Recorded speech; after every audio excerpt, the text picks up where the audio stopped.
ลเพื่อขจัดปัดเป่าโรคภัยไข้เจ็บเคราะห์หามยำลายตั้งหลายกับพ่อแม่พี่น้องศรัทธาเสียงธรรมนั่นไปถึงไหนก็เกิดความเป็นมงคลไปถึงสถานที่นั้นวันนี้ก็ขอเชิญ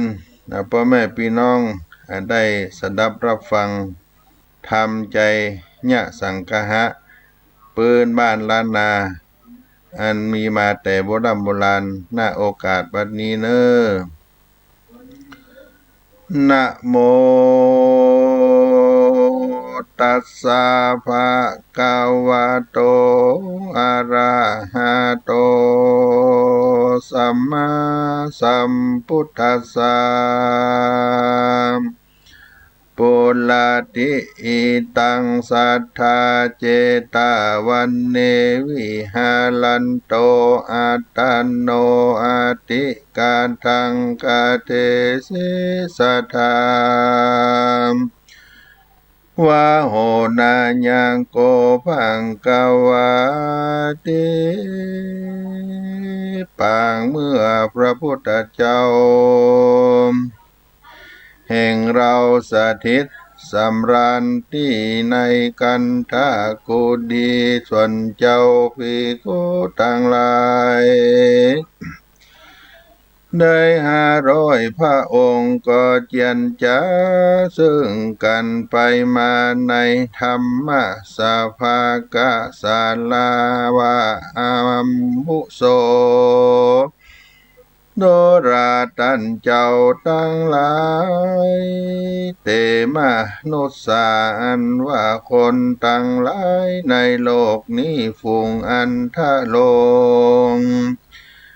ยังพระญาที่นานาต่างๆสันนี้ในธรรมสภากะศาลาตินั้นโดยถอยพุทธาจาตันซึ่งกันไปมาสันนี้เมื่อนั้นพระพุทธเจ้าได้ยินโดยหูทิพย์แห่งตนพระก็เสด็จมาจากกันทากุดีลีลาโดยลีลามีลักษณะอันงามโจแห่งมีวันนาตนแต่งเรืองลายผ้าบนภายตนยิ่งฟ้าก็วายนาสู่อารามรัศมีงามใสส่องล้วนยิ่งพร้อมโจสิ่งโจอันเป็นดังพระจันทร์เป่ง15 คร่ำพำพูนปานภาพหมู่มานเที่ยงใดแล้วพระก็เสด็จจากรัตนบัลลังก์เต้นแก้วเลืองงามมาแสงธรรมซึ่งเจ้าภิกขุทั้งหลายว่าภิกขเวโดลาภิกขุทั้งหลายตั้นทั้งหลายมาเจียนจาซึ่งกันโดยถ้อยคำอันคาถาอย่างใดแลไปทันแล้วเตื้อโกพระตาทางการตะมาจวนเสียลวดยังอยู่นั้นจาเมื่อนั้นเจ้าภิกขุทั้งหลายก็ถวายไว้ว่าพันเตภควาข้าแต่พระพุทธเจ้าผู้ข้าทั้งหลายก็มีกรรมเจียนจาซึ่งคนทั้งหลายฝูงอันทะลงยังพัญญาทิทั้งหลายต่างๆซึ่งกันไปมาสันนิหันแลพระพุทธเจ้าก็เทศนาว่าติเตพิงขาวเวดุราภิกขุทั้งหลายกูพัตถาคตาปางเมื่อยังพงสร้างโพธิสมปานตนอยู่วันนั้นก็ได้โพธิ์ตั้นหือหายจากภัยยะตั้งหลายก็มีในเมื่อก่อนแล้วเมื่อนั้นพระพุทธเจ้ากล่าวกรรมเต้านั้นแล้วก็ทะลงตุมหิภาวะอยู่บ่อปากเพื่อเป็นหลักแก่ธรรมเทศนา ญาณแห่งตนนั้นแลเมื่อนั้นเจ้าภิกขุต่างหลายตนฉลาดโดยโวหารก็ย่อมือนมัสการนันจุลีนบน้อมไว้ ซึ่งพระพุทธเจ้าว่าพันเตภาคาวาข้าแต่พระพุทธเจ้าส่วนธรรมเทศนาอันเป็นอาติตาก็เต้าภากฏแจงแก่ผู้กาพระพุทธเจ้าสิ่งเดียวก็อันพระพุทธเจ้าก็นำเอายังธรรมเทศนา อันล่วงแล้วมาแจ้งแก่เจ้าภิกขุต่างหลายว่าอาติเตภิกขเวตาปาตาริพุทธานาคะเลจาติปาระญาริตัวนาปาลังอโหสิ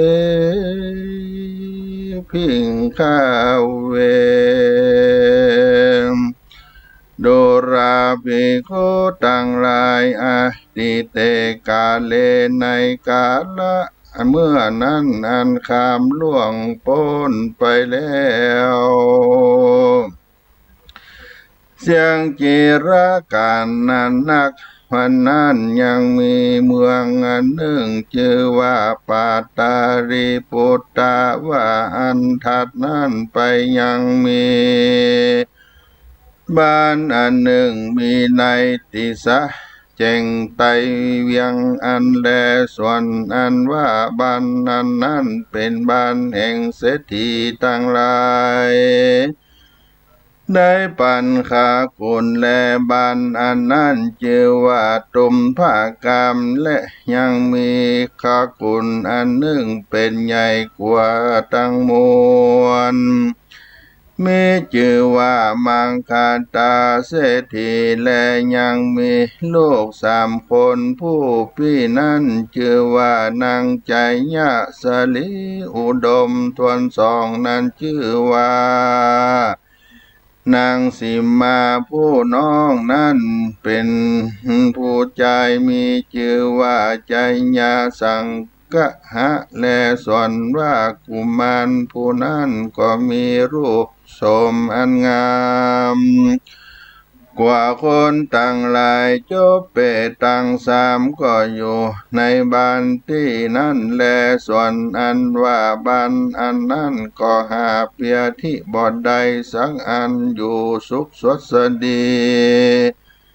โยเมื่อแลส่วนว่าใจผู้นั้นกันว่าเกิดมาได้6 ปีแล้วส่วนว่าพญาธิตั้งมวลก็บ่พากฏหันสักเดืออันเป็นสุขสำราญบันใจมากนักแลย่อมอาเกียนเต็มไปด้วยเข้าของเฮินคำตั้งมวลตั้งหลายมากนักแลส่วนอันว่าพี่ตั้ง2 กุมารผู้นั้นก็เถิงซึ่งถ้าลงรูปชมอันงามมากนักก็เป็นที่ฮักแก่คนต่างหลายจุเมื่อแลกรรมอันนั้นก็ลือสาปากฏทองหูเต้าพญาตั้งหลายในสักการะจุมปูตั้งมวลเมื่อนั้นเต้าพญาตั้งหลายก็นำเอามายังปัณณาการของฝากตั้งหลายแล้วก็เอาเมื่อเป็นราชเทวีตั้ง2นั้นแลเต้าพญาตั้งหลายฝูงนั้นก็ตั้งไว้ยังนางตั้ง2นั้นเป็นใหญ่แก่นาคสนมตั้งหลายได้60,000ปันนางปางนั้นโพธิสัตว์เจ้าแห่งเรา ก็ได้เป็นหมอยาผู้หนึ่งอันฉลาดโจบเปตังมวลก็มีแลยังมีในวันหนึ่งปังกาติอันจะระเดินไปในบ้านนั้นหนึ่งแล้วเจ้าก็หันหญิงผู้หนึ่งอันมีรูปอันงามยิ่งนักหาผู้จักเสมอเพียบเทียมบ่ได้เต้าว่านางผู้นั้นก็ได้ทะรง ปัญญาที่อันหนึ่งตามหนโลกใดเป็นคนตาแจ้งเสียแลมว่าเมื่อนั้นกุมารผู้นั้นก็คนิ่งใจว่านางผู้นี้ก็มีรูปอันงามมากนักสันนี้ดังเรือป้อยว่ามาทะลงยังพญาที่อันเป็นสันนี้อันจาว่าอันแล้วเจ้าก็มาเล็งดูนางผู้นั้นก็เมใจสิเนหาอันรักนางผู้นั้นมากนักแล้วเจ้าก็มาสมยังยาอันหนึ่งกาตามโดยแก่นจันแดงตั้งมวลแล้วเจ้าก็มาแต่งตามกุลแห่งตนแล้วโดยนาดนามก็มาแต่งตามกุลแห่งตนแล้วโดยนาดนามตั้งหลายแล้วก็เฮือคนตั้งหลายในขากุลที่นั่นนั้นเป็นพ่อและแม่แห่งนางผู้นั้นเฮือแต่งแปลงคันอันใหญ่แก่เจ้ากุมารผู้นั้นแล้วก็ใส่ยังเครื่องต่างหลายมีตนว่าเตียนเล่มกู้บาทกู้หนึ่งเงิน300คำบาทหนึ่งและเขาตอกดอกไม้ข้าวเปลือกข้าวสารผ้าขาวผ้าแดงเบียร์หมากกะตำเฮือเป็นอาทิปฏิดีจุอันแล้วก็มากะตำมือแปลงรูปต่างหลายมีต้นว่ารูปจ้างรูปม้ารูปงัวรูปควายรูปเป็ดไก่หมูหมาและเสือมีและกวางฟานและรูปเต่ารูปนกปูหอยกุ้งเหนียวเนียงตั้งหลายเฮือพร้อมแล้วก็มาตั้งเฮือเป็นนิจจาการแล้วไม่ออและไฟขาวไฟแดงตาแล้วไม่ออ7 จันแล้วก็ดังยังกองไฟ7 กองอันใหญ่พร้อมแล้วเจ้าก็มาแก่และปัดร่ำไรโดยทิพปะมนใจพญามนตั้งหลายบทหนึ่งว่าโอมติปปะสาหังมังดาบเขียนกล่าววาดโลกเป็นเปลวไฟสลีกันใจญะกูเทียนนี้ภาพเมืองผีมาจุดาวบ่รู้เจนเต้าภาพกินเมือง101ภาษากูก็พราบกินได้ไต่ปื้นฟ้าเหนือนาแผ่นดินเก้าลิ้นกูก็เป็นน้ำเก้ากลางกูเป็นน้ำแม่ใหญ่กูจักไปออกหือท่วมหัวพี่ตายปลายลิ้นตีนกูเป็นดาบเทียนกลาเปืนฟ้ากูบอกกัวสังอมปะญะหะว่าวุธาจาสัวหะอมเป็ดจาลำแผ่นดินดำไว้วาด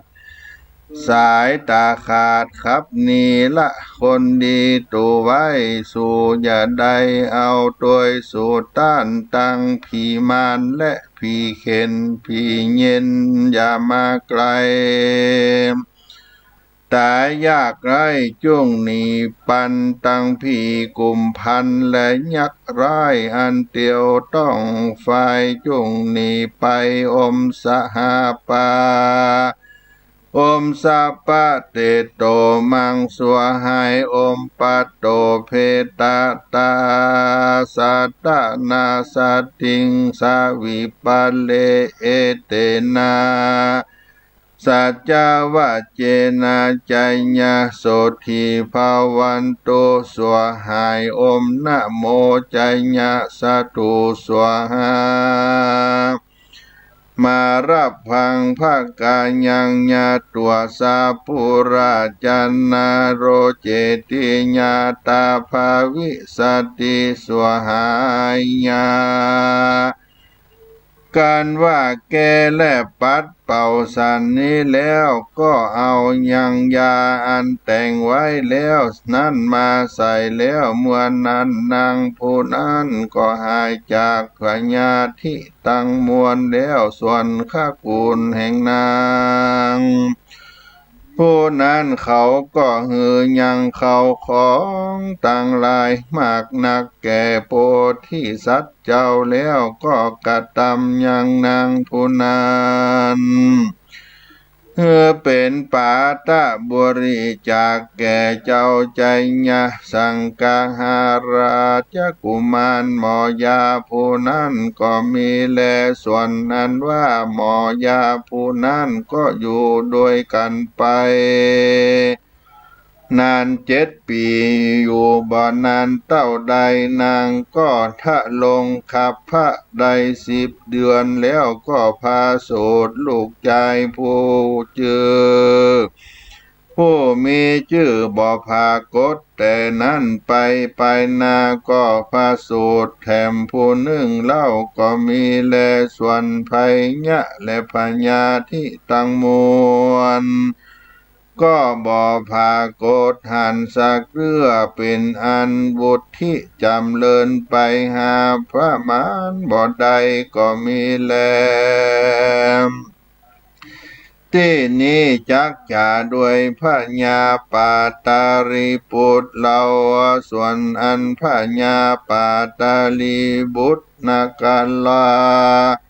ที่นั่นก็ยังได้ถึงพญาอันใหญ่ก็เกิดแก่พญาตนนั่นแลส่วนอันว่านางราชเทวีแห่งพญาตนนั้นก็ผสมจุ่มนุมมายังเสนาและอามาตย์ต่างหลายแล้วก็ตีกลองร้องเป่าหายังหมอยาตั้งหลายมาแล้วก็ฮือแต่งแปลงยังยาตั้งหลายตามประเทศยาประเภทยาแห่งเขาไปใส่นานประมาณว่าได้7 วันแล้วก็บ่หายแลซ้ำไปเอาหมอผู้ใหม่มายาแถมเล่าเสียงหมอยาตั้งหลายในเวียงตีนั้นแล้วก็บ่หายซ้ำไปแถมเล่าก็บ่หายพญาตนนั้น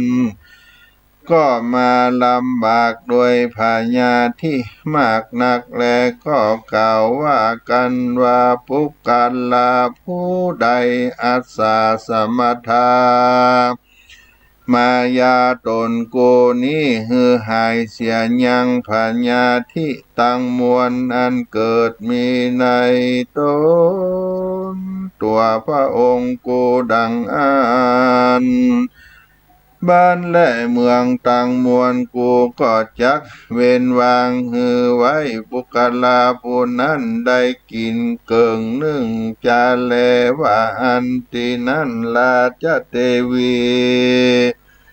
แห่งเจ้าตนนั้นก็เอายังกำคำปันหนึ่งแล้วใส่มือคนใจผู้หนึ่งแล้วก็ฮือร้องเป่าไปในบ้านและเมืองตั้งมวลโดยกรรมว่ากันผู้กาละผู้ใดยังอาจจักมายาพญาเจ้าฮือหายจากพญาที่ตั้งมวลอันมีในตนดังอันอย่างผู้นั้นจุงจามรับเอากรรมคำปันแล้วใส่มือคนใจนิเตว่าอัน เมื่อนั้นส่วนอันว่าคนใจผู้นั้นก็ไปตามกรรมแห่งนางราชเทวีแล้วก็เอาคำปันนึ่งนั้นแล้วก็แผ่วไปจระเดินออกไปตามคาแสแม่น้ำและบ้านเมืองต่างมวลจุบ้านน้อยและเมืองใหญ่ต่างหลายโดยวันและคืนอันมากนักแล้วก็ไปรอดไปเถิงอย่างบ้านอันหนึ่งชื่อว่าตัญจตุกภกรรมตามเทวดาหากนำไปนั่นแลกันว่าไปรอดแล้วก็คืนไปสู่เรือนแห่งมหาเศรษฐีผู้หนึ่งแล้วก็กล่าวตามกรรมมันตนหากมาแก่มหาเศรษฐีนั้นแลเมื่อนั้นมหาเศรษฐีผู้นั้นก็กล่าวว่าในบ้านนั้นนี้ก็เต้าว่าเขียมหมอยามากนักแลเต้ามีแต่ลูกผู้ขาวคนผู้เดียวชื่อว่าเจ้าใจยะสังกะหะกุมารผู้เดียวนั่นแลต้านจุงไปหาดูก่อนเตอะว่าอันนั้นแลส่วนอันว่าคนใจผู้นั้นก็ไปหาหันแลเมื่อนั้นเจ้าก็รับคำปันนั้นแล้วเจ้าก็สั่งอำลายังพระลิญาแห่งตนแล้วเจ้าก็ไปกับโดยคนใจผู้นั้นหันแลกันว่าไปรอดแล้วก็กระทำตามกุศลแห่งตนโดยนิยมอันตนใดกะ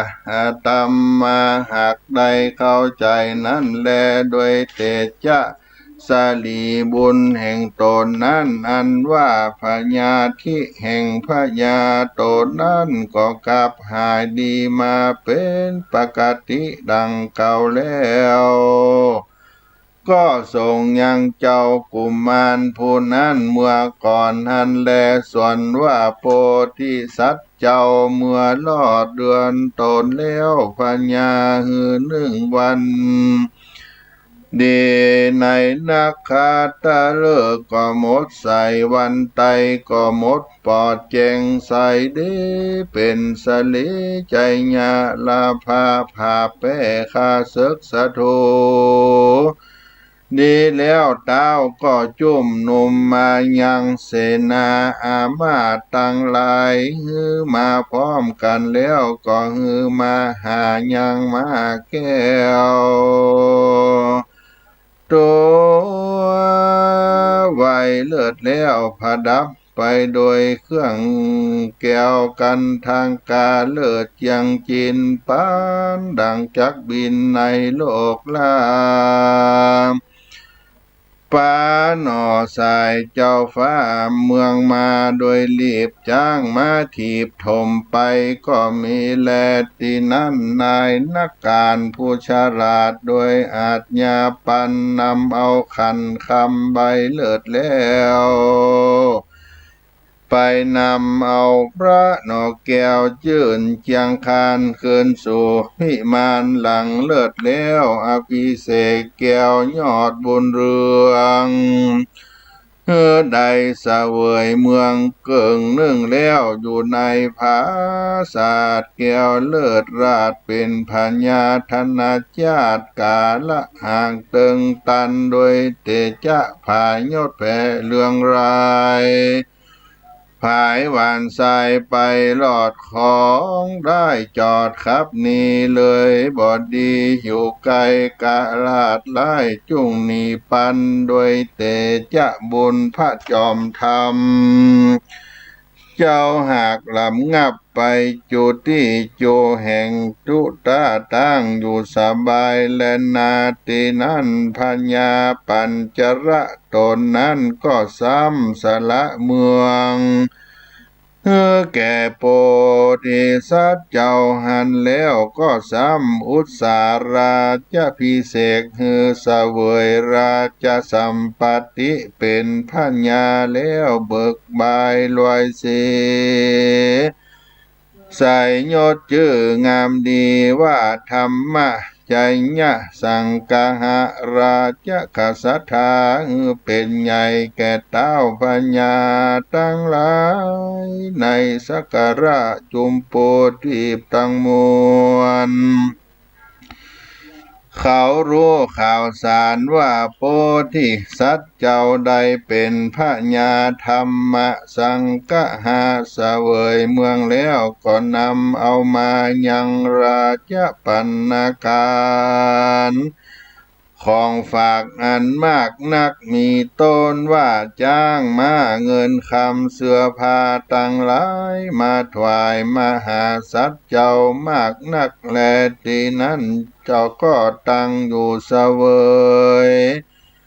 ราชสัมปติด้วยอันประกอบยอบตัสสะราชธรรมตั้ง10ประการก็มีแลส่วนอันว่าฟ้าฝนก็ตกลงมา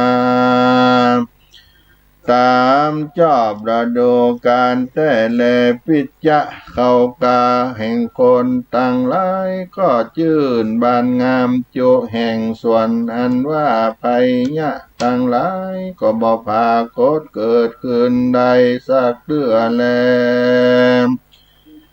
โดยเตจะบุญสินแห่งมหาสัตว์เจ้า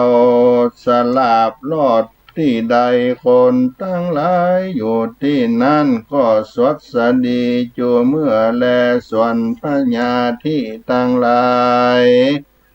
ก็บ่ผากฏรู้หันสักอันแลที่นั้นมหาสัตว์เจ้าก็ยังสวดทศินแก่พญาตั้งหลายและตนและบทโดยคำว่าพุทโธพุทธังวสิกาโลเอโก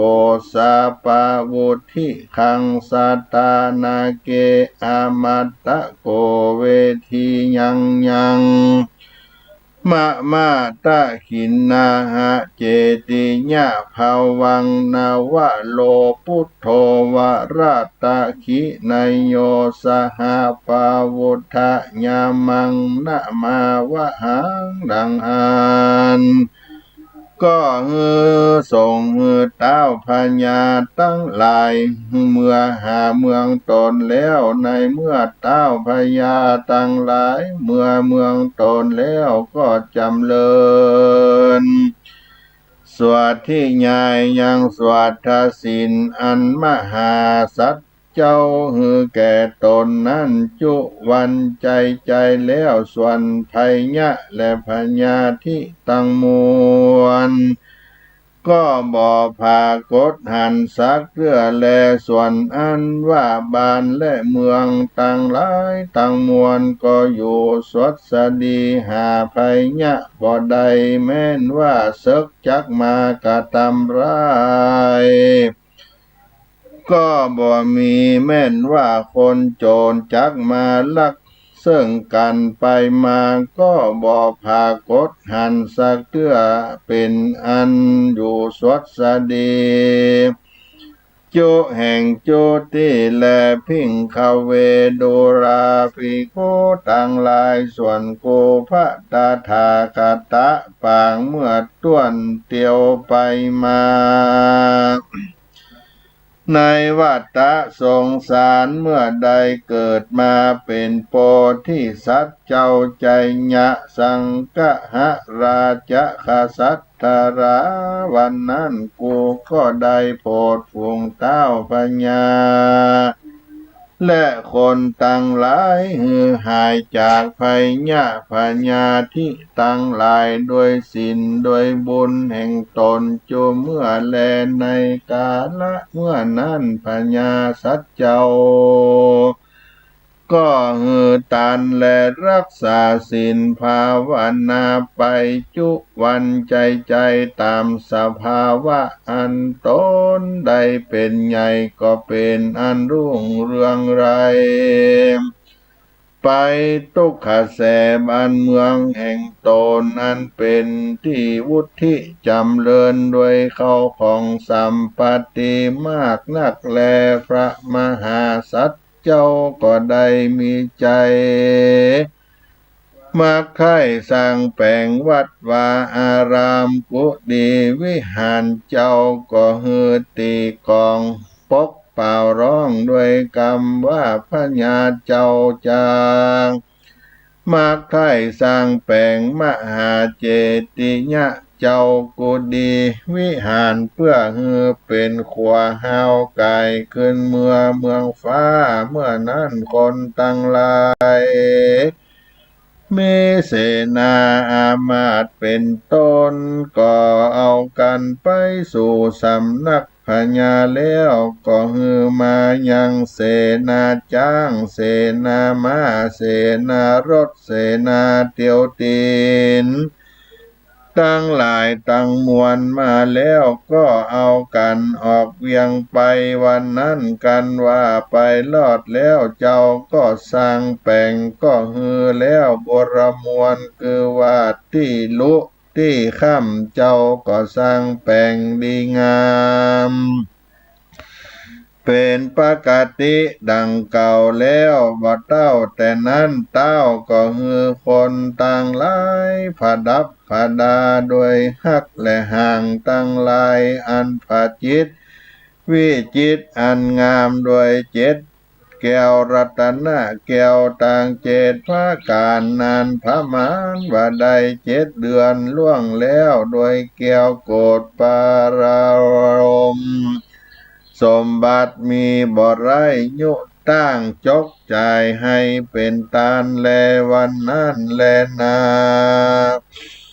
และวันละ600,000คำเต้าก็จำนำมาบอกขาดกันแล้วก็เอาลิพนแห่งตนเสด็จขึ้นมาสู่ที่อยู่แห่งตนแลกันมาลอดแล้วเจ้าก็หือตานรักษาศีลภาวนาไปตราบกุมเจนตนก็มีแล้วกันว่ามั่งปัญจขันธ์ไปแล้วก็ได้เอาตนไปเกิดในห้องเลิศตุสีตาก็มีแลพระพุทธเจ้าเก่าเต้านั้นแล้วก็จุ่มนุมยังจาตกะด้วยสมถะตั้งไว้ยังอติตาและปัจโจปันนะมาเตรียมกันเฮือแจงพระก็แสงเตสนาวาทาหัตถาอิกาลกามังปุญญามังคาโหปาตาลิพุตโตปุโลนาสโมคลาโนสุโนสุโธทโนสลีมหามายาลาหุลละเทเลอนันตาสิจัยญะพุทโธโลกนาโทเอวังทาเรธาชาลาญาการเตดังนี้ภิกขเวโดลาภิกขุตั้งหลายอันว่าพระญาปาตริบุตรผู้หายจากเปียทิวันนั้นแลก็คือหากมาได้มหาโมกขลานาเถนในกาลบัดนี้แลมหาเศรษฐีอันเป็นป่อเจ้าใจญะสังกาหราชกาสัทธลาวันนั้นคือหากมาได้สลีสุโธธนาในกาลบัดนี้แลส่วนนั้นว่าแม่เจ้าใจยะสังกาหะวันนั้นคือหากมาได้นางสลีมหามายาในกาลบัดนี้แลส่วนอันว่ามหาอามาตย์ ผู้เป็นคนใจพญาไปเอาตนพญาวันนั้นคือหากมาใดมหาอนันตเถระเจ้าตนอุปถากุปัตตถากตาในกาลบัดนี้แลส่วนอันว่าลูกทั้งสองวันนั้นคือหากมาใดละหุนเทนในกาลบัดนี้แลส่วนว่ามหาอามาตย์ผู้เอาตนไปอาบน้ำสุกันโททากาแลเอามากันทักไปเอาตนมาเสวยเมืองวันนั้นคือหากมาได้สิมปดีเทราในกาลบัดนี้แลมาด60,000 คนวันนั้นคือหากมาได้ปริษัทตั้งสี่จำพวกคือว่าภิกขุภิกขุณีอุปาสกะอุปาสิกาแห่งภัตตาคตาในกาลบัดนี้แลส่วนอันว่าพญาตนชื่อว่าใจยะสังฆราชาวันนั้นเอวังโลกานาโทก็หากมาได้ตนกุภัตถากตาตนเป็นที่จังตีเปิ้งแก่โลกทั้งสามเกิดว่ากามโรครูปโลกในกาลบัดนี้ตุมเหภวันตาโสตันตั้งหลายจงได้สดับรับฟังแล้วจงทะลงจำไว้จาตกาอันนี้ไว้อย่าได้พมาทแต่ดีเลเหมือนดังเลิมก็จางใดเถิงสุขสามประการมีนิพพานเป็นที่แล้วบ่อยากจะแลใจญาสังกาหานิติตังขีญาอันกล่าวสังวันนาวิเศษจาห้องเหตุธรรมเทศนา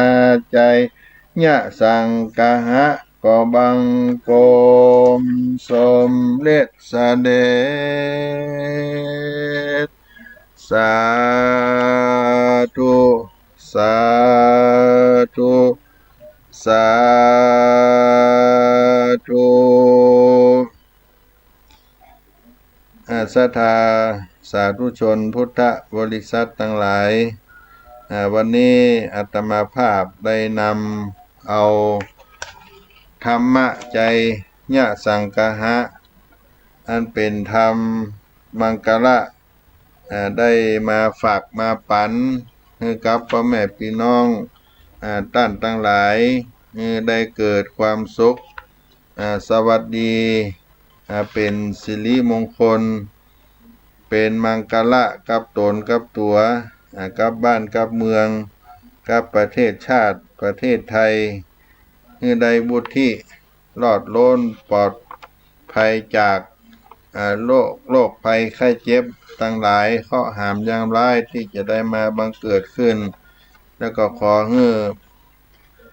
ท่านสาธุชนทั้งหลายที่ได้สดับรับฟังพระธรรมเทศนาที่ได้แสดงธรรมปนั้นให้ได้เกิดเป็นบุญกุศลให้ได้มีสุขภาพกายสุขภาพใจได้มีความ